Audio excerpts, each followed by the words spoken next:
finding joy in that uncertainty, to me, it's like, yeah, I don't know. Mm. How cool is that? Not only do I not know, but it's really not in my control. Yeah. And, even though we think it is, right? So we live that way. And Mm. as my teacher used to say, live like you're in complete control, knowing the whole time that you're not. So it's like we sort of wake up to our life in a very different way, which of course is what mindfulness is all about. It's like, as John Kabat-Zinn would say, wake up to your life. Yeah. We are. And we have all these senses that help us wake up, right? Awareness is a form of compassion. Yeah. We're treating ourselves with compassion as we bring awareness to parts of our body, as we bring awareness to our experience. It's there. But if we're open to whatever we do, we just have to be open to the result, as opposed to being attached to the result. And being open to the result then allows some joy to come into whatever you're doing.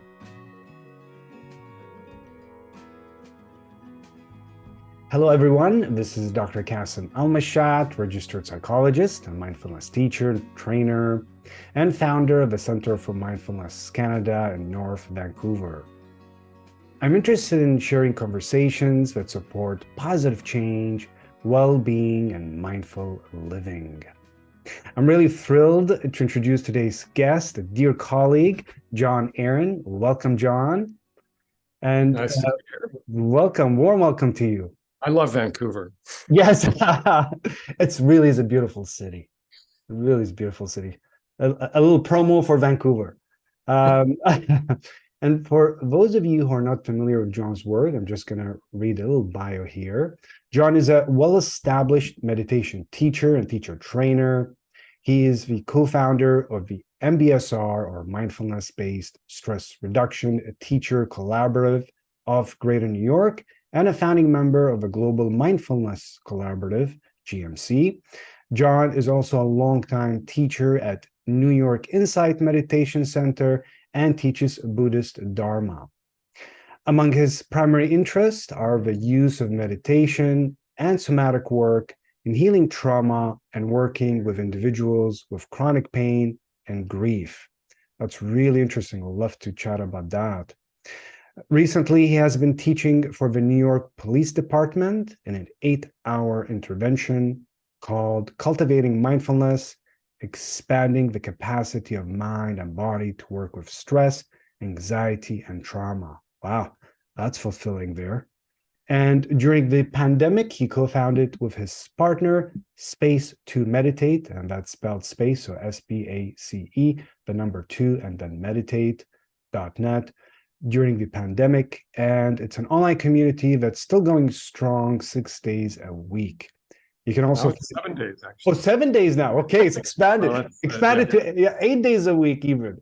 It keeps growing. And you can also find Jon at jonaaron.net, and I'll put all of those links in the show notes below. So a warm welcome to you. Thank you for being here today. Always weird having your bio read back to you. Yes. It, but I'm happy to be here. It does feel, that's right. It's like, oh, that's me. Yeah, of course, when you have people like Saki or John on, it's like you could spend a half an hour just reading their bios, but why bother? Yes, that's right. That's right. Long background. So speaking of background, people are always curious. Is it worth developing mindfulness meditation? And I wonder for you, what led you even to it, and how has it benefited your life? I'm curious. Sure. Well, that'll take a long time. Yeah. Yeah. So, no, I've always been a kind of seeker, not a seeker. I hate actually that word, but I in college back in the 70s, I did TM like so many people and found it of some value, not the value I expected. But that was maybe part of the problem, is that I had an expectation.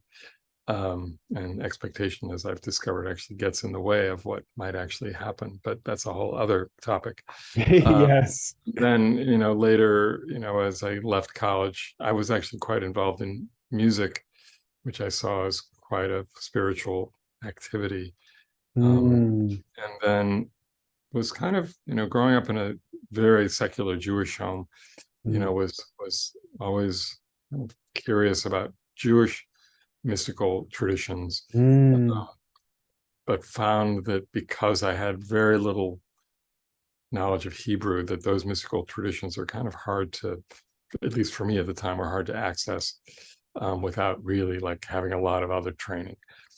And so I let that go. And then, things moved on, and I had a long career in the mm, music world, representing mm, musicians and managing and producing events. And at some point, though, in the mid 90s or mid to late 90s, as a result of kind of, I would say, relational challenges, um, mm, uh, I while I was in therapy, I also felt there's got to be something else here that I'm missing.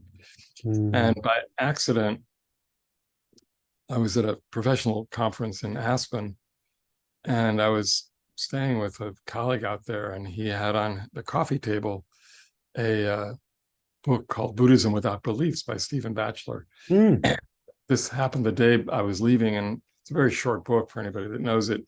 mm. And I'd read the whole book before I left, and it all made a lot of sense to me. And then when I got home, I ordered it, or actually I didn't order it. This was pre-Amazon, so That's right. There I was a went. life before But Amazon, you actually, mean? yeah, there was actually amazing. You could go to bookstores, and at that time I was living in Boston. Actually, I was living in Cambridge, Mm, so there were a lot of bookstores. Um, and So I bought that book, and it very much resonated. Actually, I take it mm, back. I just moved to New York at that point. The book really resonated.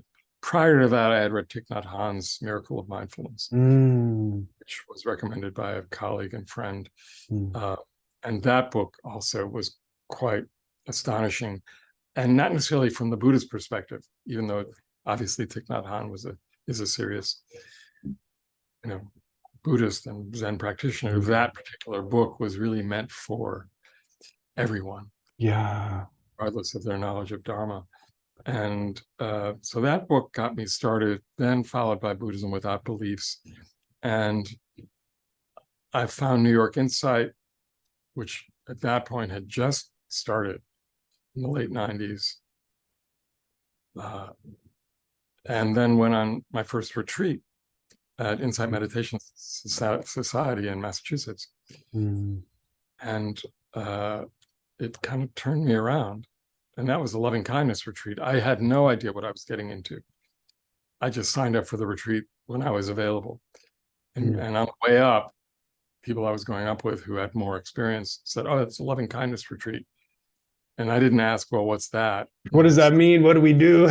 And but it turned out actually to be very appropriate. It was a good way to start, Mm, because it kind of, even though I'd been doing practice before then, it lit a kind of spark, which then continued to expand around this universal quality of loving kindness, mm, which has then influenced everything else after that. mm. So I continued to go on retreats, and then I met a teacher. At this point, I didn't even know what MBSR was. This was Of only course, early yeah. aughts. Yes. Yeah. Um, Sorry, just to go back for a moment about yeah. loving kindness, some people not as familiar Yeah. what that even means or Yeah. I what mean, these so practices are. that particular way it was introduced at that retreat, and Mm, the teachers then were Michelle McDonald and her then husband, mm, um, whose name has just evaded me. Uh, they were teaching it in the very kind of traditional way that we actually teach at MBSR, using mm, phrases of unconditional kindness toward ourselves and mm, for others, which is a good way to learn it, mm. even though it seemed rather strange to just repeat these phrases continually throughout the day. Right, like chanting, I guess. Internally, Right. you weren't saying it out loud, Mm, but I was sort of, in walking and in eating and in this, whatever I was doing, I was repeating these phrases as well as in meditation, in seated meditation, Mm. which again seemed strange. I would pick very specific people as I was doing this, and that I was offering these wishes to. Well Uh, wishes.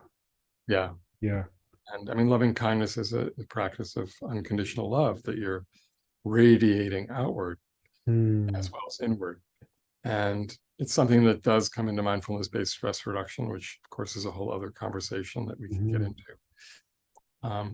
into. In time, and the way I teach now, I don't separate them particularly. I find that, to me, this Mm. quality, this innate quality of awareness Mm. is loving kindness. In Mm. other words, if we bring this quality of awareness to ourselves the way we would bring it to another, if we are fully present for ourselves the way we are fully present for another, or can be fully present for another, Mm. then without that infusion of loving kindness, without that innate quality of loving kindness, which we all have, Mm. something is missing. And Mm. so, as I practice and as I teach mindfulness, I usually just say, loving awareness is a form of compassion. That Yeah. we're treating ourselves with compassion as we bring awareness to parts of our body, as we Mm. bring awareness to our experience. It's there, even without saying it, it's part of it. Mm. So to continue with my story, I then, through New York Inside, I met a teacher named Matt Flickstein, Mm. was a, a student and supporter and helped found the Bhavana Monastery in West Virginia, which is where Bhante Gunaratana Mm. lives and teaches. And Bhante Gunaratana wrote a very famous best-selling book back then called Mindfulness in Plain English. Yeah. And now he has a bunch of plain English books, but Yes. even he's Sri Lankan, but he's an amazing, amazing teacher now Mm. in his late 90s, still writing and still teaching. Mm. But Matt was quite straightforward, and we hit it off. And he invited me to become part of a teacher training program, which Mm. then evolved into a 6-7 year series of courses that we did together uh, um, on the 4 foundations of mindfulness, on life and death, on non-dual practices, and it was a long relationship, and we still talk every once in a while, but I studied with him probably for 6 years, Mm. which was quite significant Yeah. in my progression. And I was really fortunate. He sort of not, kind of avoided the superstar. Uh, uh, Not that Joseph Goldstein or Jack Kornfield intended to be superstars. They Right. just, that's how it ended up. But Emerged. Yeah. Matt offered much smaller retreats, that were Mm. like 30 people instead of 100 people. And Yeah. I've learned a lot as a result of that from him. Mm. And then, at some point in the like 2006, I was teaching more regularly, and my friend Elaine Retholz, our friend Elaine Retholz, Mhm. you should really go and do the MBSR teacher training up at the University of Massachusetts. And honestly, I wasn't sure what MBSR was Yeah. when she suggested that. And so I said, okay. So I signed up for it and rode up to Massachusetts once a week for 9 weeks, Mm. did the practicum, and, thought, oh, okay, this is actually quite a powerful Yeah. uh, curriculum. And then I Mm. just kept doing, the trainings. That question of like, how did it impact my life in general? How did Mm. mindfulness impact my life in general? I would say, first it opened it opened my eyes to some habits of mine that I realized were Mm. not helpful and that I kept falling into, and recognizing that there are other options. I would say Mm. that was the initial learning Mm. and knowing. Um, and the more I studied and the more I taught and the more I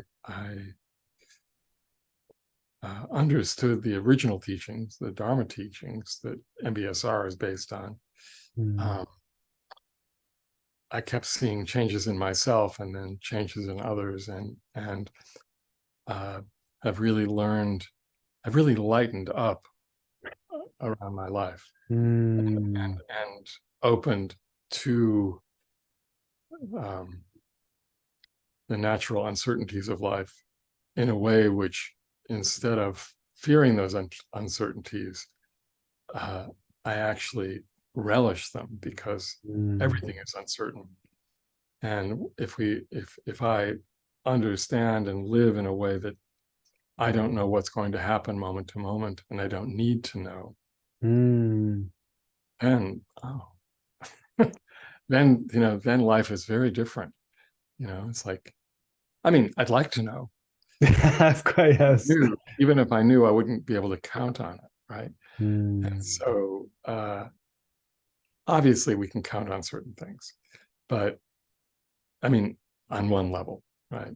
mm, I can at least count on when I put my key in the door, it will open.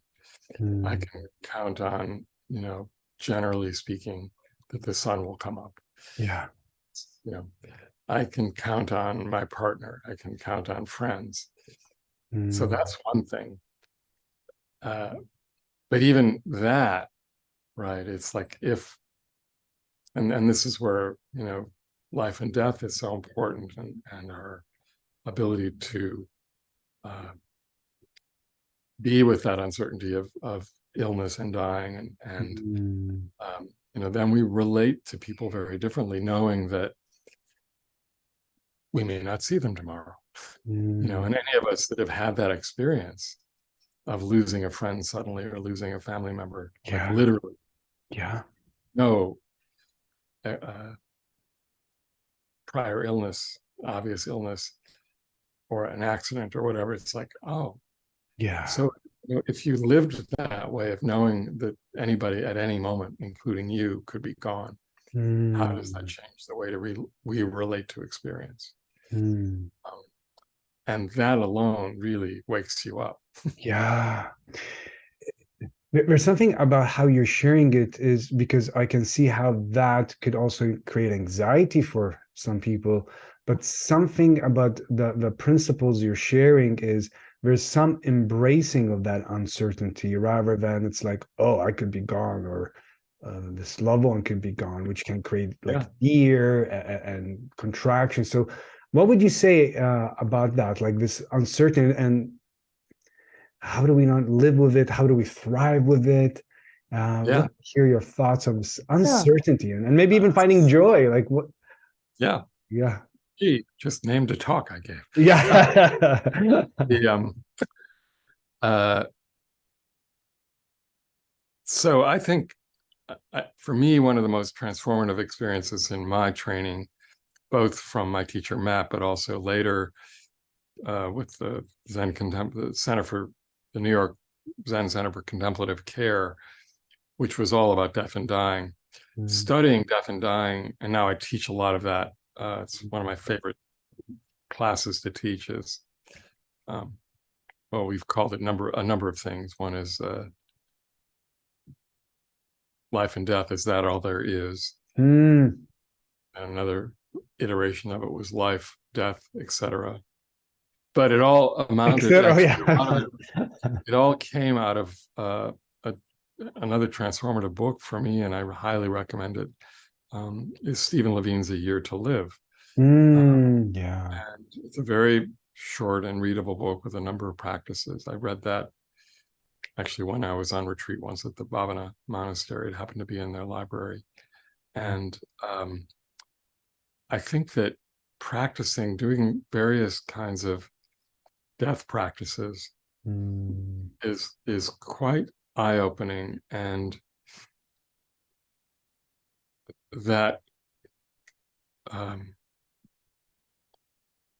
that practice of letting go into the next moment, mm, um, and with not knowing what that next moment is going to bring Mm. is something we can practice on in various ways. And even just recognizing that every in-breath is a gift, right? Because it could be our last, Yeah. right? And it's like, okay. And I think there's even a practice of the Thich Nhat Hanh does, which is something, or introduced, which is something to the nature of, breathing in, I'm alive, breathing out, letting go, or something to that effect. Mm. And, even sometimes bringing that into a mindfulness of breathing practice can be quite Mm. transformative, or just recognizing that if you, and this I think is out of Stephen's book, perhaps, but it's an amazing thought. Two ways of looking at this, right? You never know what your last words are going to be, Oh, right? that's And powerful. so you want to make sure that whatever you're saying is truthful, is coming from a place of kindness and authentic. It's coming really from you, Mm. and or just the notion that what if we had a limited number of words, but we don't know what the last word is going to be? That's another way of looking at it. It's like, who knows, right? Who knows? It And when brings you so much realize more that, attention and awareness to it rather than just throwing the words out. Yeah. yeah. And of course, then, if you also realize that whenever you meet somebody, even if the person is an old friend, it could be the last time you're meeting that person. So how do Mm. you want to be with that person? And that's, and of course, as I said earlier, it's like whenever anybody has had that experience of loss, sudden Mm. loss, you recognize, oh, did I actually let that person know I loved him or her, Yeah. the last time I saw them?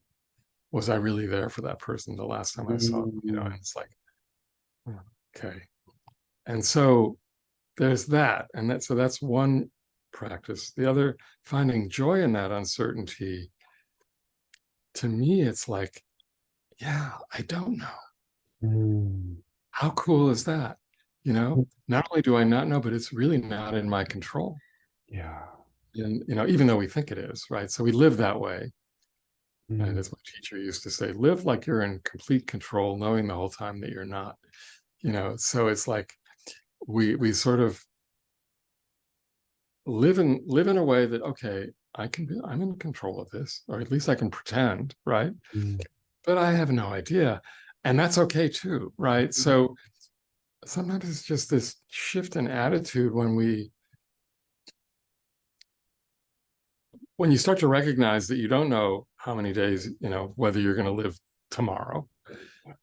So there you might as well live fully now and take the most out of this moment, right? Live Mm. this moment with as much joy as possible, because who knows what the next moment is going to bring. And even if this moment sucks, right? It's like, here it is. How are you going to make the most of it?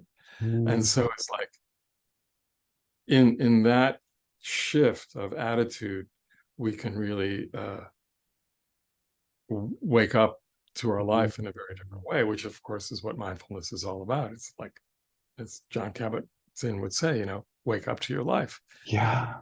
We are. And we have all these senses that help us wake up, right?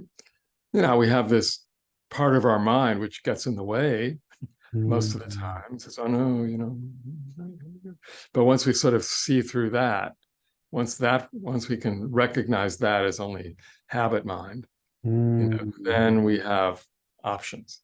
Mm. And it's really interesting, because that notion of options, Mm. when people actually start to understand that they have options in both how we approach something, what emotion we are bringing to something, what intention we are bringing to something, and that's a big shift in people. I had this experience Mm. over the past week at this retreat I was just co-leading. There was a person there who was she was upset that the food wasn't all vegan. It Mm. was vegetarian, but it wasn't all vegan. And she met with us, and was just, she said, could you, could you see, like, just stop serving eggs and dairy and stuff? Mm. And I said, I understand where you're coming from, and I totally support you in that. But people have to make their own choices, Yeah. and choice is really important. And she was like concerned about, she wanted to impact other people, right? Or And, turn them into vegan, turn everyone, yeah. well, in a sense, yeah. Yeah, yeah. But and choice, people have to make their own choice. They have to come to that choice themselves. I haven't made that choice personally. Yeah. I'm vegetarian for the most part, but I'm not vegan. Maybe I will become one at some point. I understand, there are other ways of shopping and buying that, basically don't support the industrial food complex, and then have and consequently don't have as big an impact on climate change. But people have to make that choice. Yeah. You can't force it. And she had never kind of looked at it that way. And by the end of the retreat, it's like, Mm. yeah, choice, it's really important. And Mm. it just lightened her up. And I think it's going to change the way she approaches, because she's very, she's an activist for sure. Mm. It's great for her. But when activists understand, or when anybody understands, that everybody has to come to their own choice, Yeah. and then for people to realize they have the ability to make a choice Mm. without a habitual mind getting in the way, Mm. habitual thinking mind, telling you what to do, or thinking that you're being told, however our habit mind operates. And Right. for all of us, recognizing that habit mind for what it is, and then seeing more clearly what's actually possible. Mm. And we have that choice. So making that choice to turn toward whatever may be arising in this moment that could be challenging, choosing to, like, either aggressively push it away, or choosing to say, oh, well, so this is here just now. Yeah. And then that changes things. So Mm. it's You know, beautiful. as you're sharing the story, it actually reminded me of one of the first few, I can't remember if it was first one or second retreat, silent retreat that I did when I started my journey.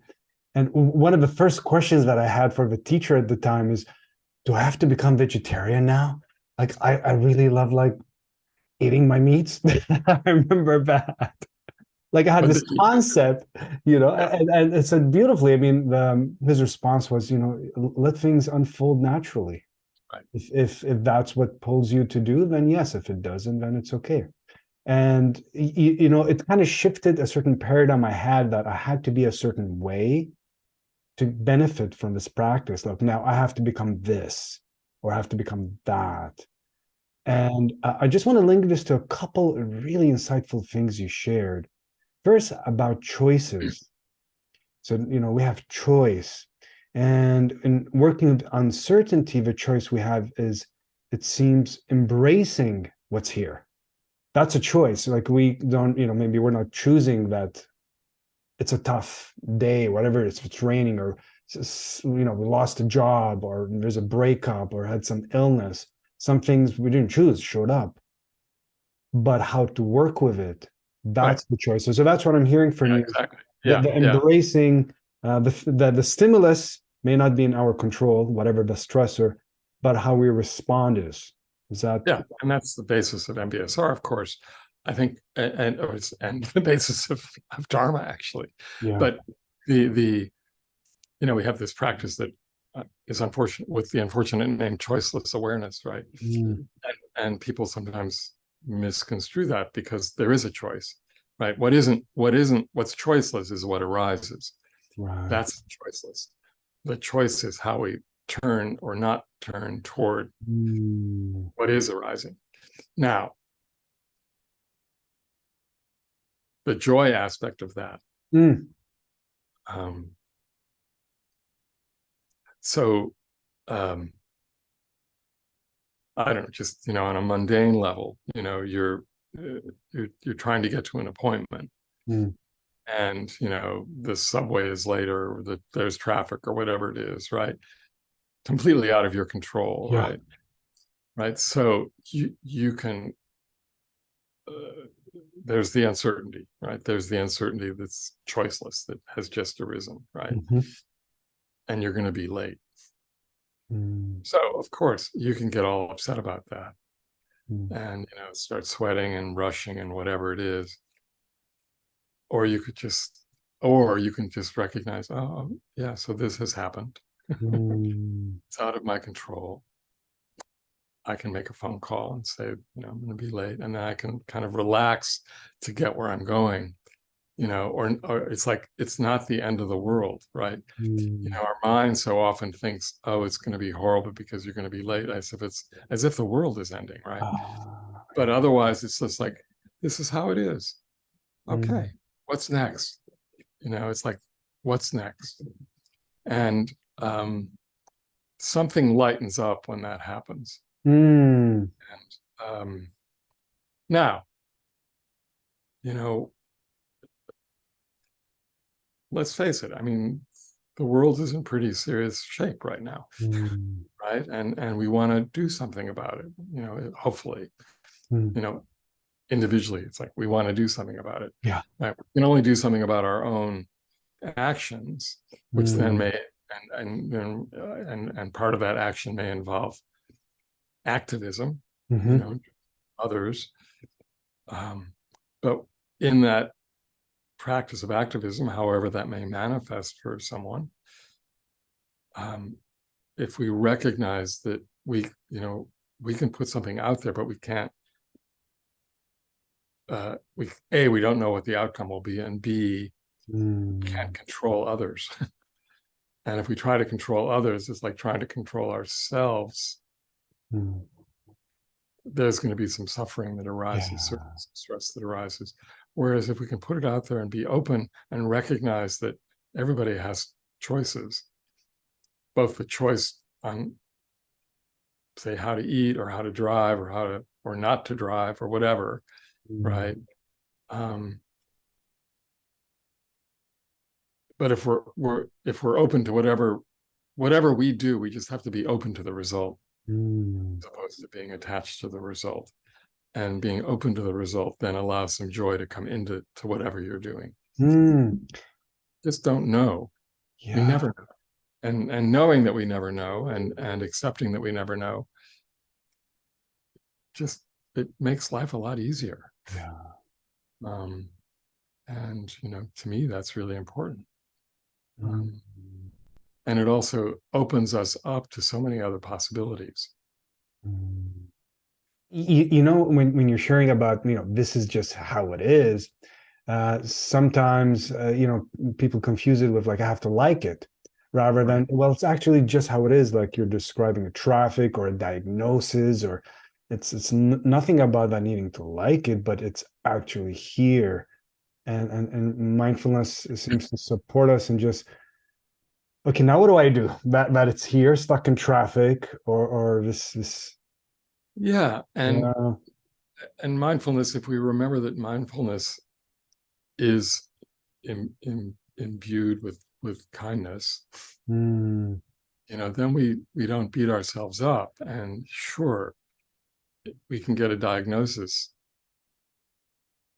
that we don't like, mm, um, and that can certainly cause a good deal of anxiety and stress, yeah. for obvious reasons. Um, at the same time, that doesn't mean that we can't love life as it's unfolding. Right. We may not like this moment, but can we love the unfolding of life, and just be open to what it brings, and Mm, receive, and also be open to receiving love from others, you know as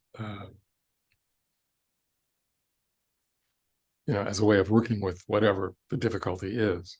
mm, Sometimes when we are confronted with something that's really hard, we put up walls all around us. Yeah, and shut down, and yeah. And so it's I think if we can recognize the uncertainty for Mm, what it is, recognize that that uncertainty has always been there. We just haven't necessarily paid attention to it, or we think that it isn't uncertain. mm, But once we start to see that really every moment is filled with that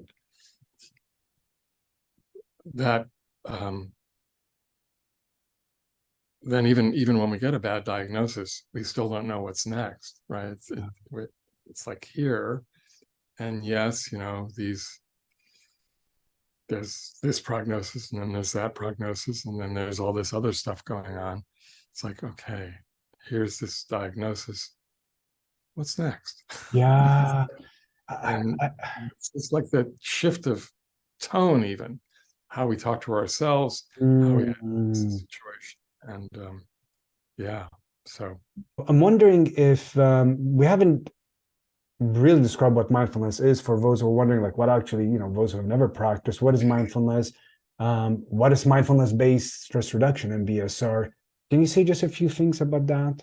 mindfulness is an innate quality that we were born with, Mm, of one of uh, paying attention to what's right in front of us, moment to moment, both in our minds and in our experience. mm, And sadly, because of the nature of life, as we grow, we put up obstacles to this quality that was always there. But if you kind of watch young children, right, they're always curious about what's here, and they're mm, more and more curious, and always asking questions and investigating. And so mindfulness to me is a quality of attending to what's here, but attending to what's here with this kindness and curiosity, mm, and really, waking up to what's right in front of me. Do I do it all the time? Hell no. mm. Do I aspire to do it all the time? Sure. And mindfulness-based stress reduction is a brilliantly designed curriculum by Jon Kabat-Zinn, that has been around now for 40 plus years.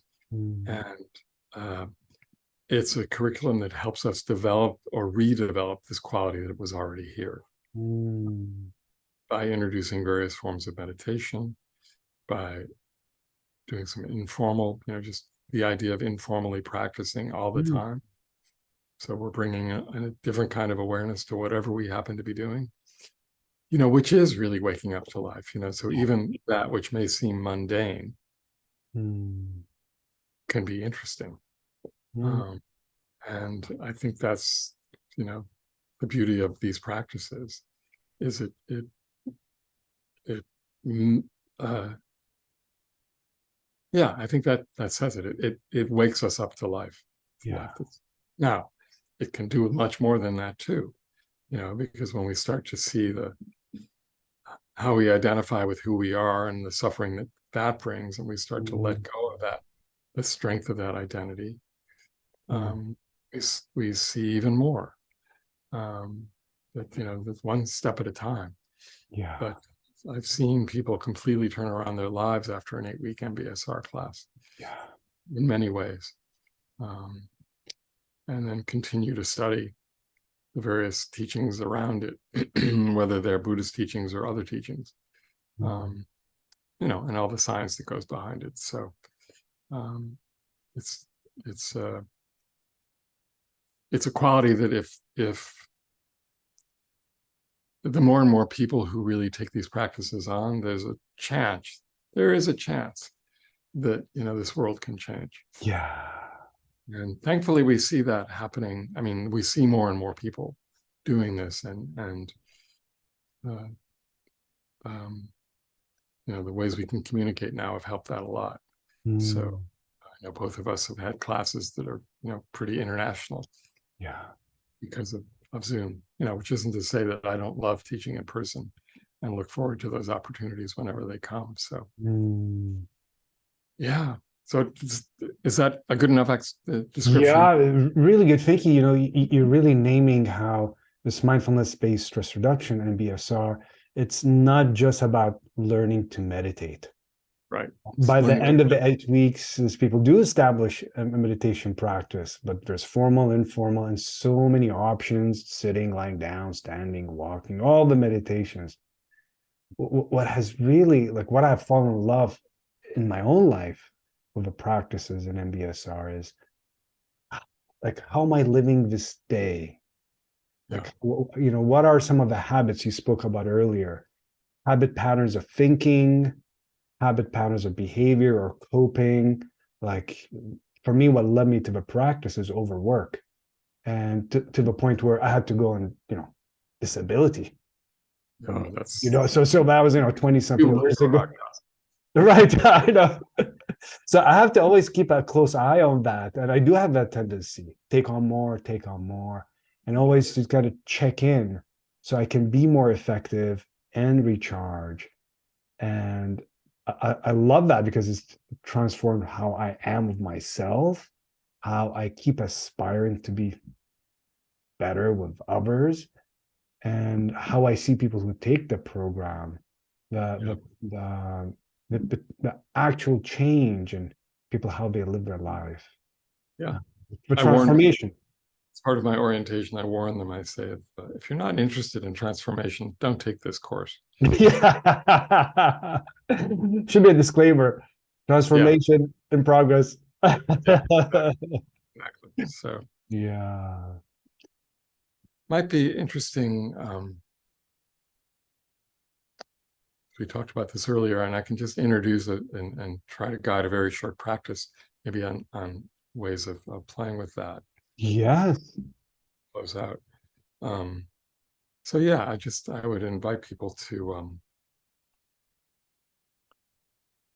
yeah, to just settle into whatever space you're in, make yourself comfortable. And That'll be a treat. So if anyone's listening to this, if you're driving, please don't do this. If you are yes, driving or don't do operating it. machinery, just finding somewhere you can do this in your own. But you could do it walking. So if Yes. you're walking, listening to it, just make sure you don't bump into anything and look both ways when you get to the street. Yes. Um, but yeah, so just taking a couple of deep breaths.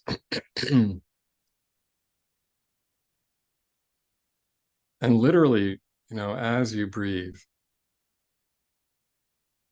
realize that this breath is a gift. Receiving this breath is a gift. And even receiving this breath as a gift of kindness. So we can breathe in, wishing ourselves well, whatever is going on in our lives. Just wishing ourselves well as we breathe in. And as we breathe out, we can wish others well. So that it's this kind of back and forth. And as we do that, that separation between self and others starts to lighten up a bit. And we recognize that even though we may be confronting something that's difficult, so do others. So just breathing in, wishing yourself well, breathing out, wishing others well.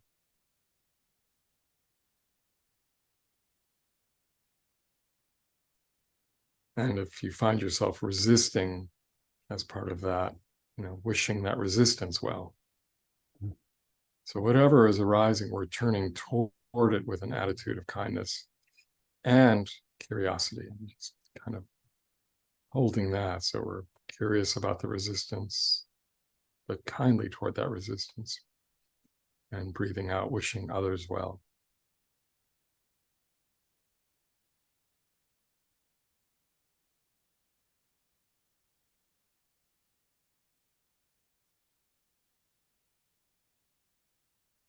So this practice can be helpful in so many situations, personal and internal and external.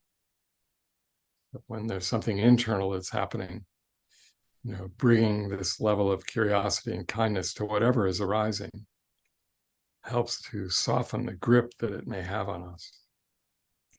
And as we go externally, somebody's being challenging, or we're challenged by a situation, the same thing can happen. We bring the same kindly curiosity to it.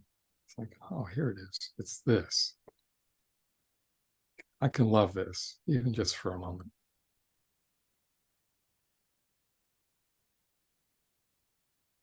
Breathing in, wishing ourselves well, breathing out, wishing others well.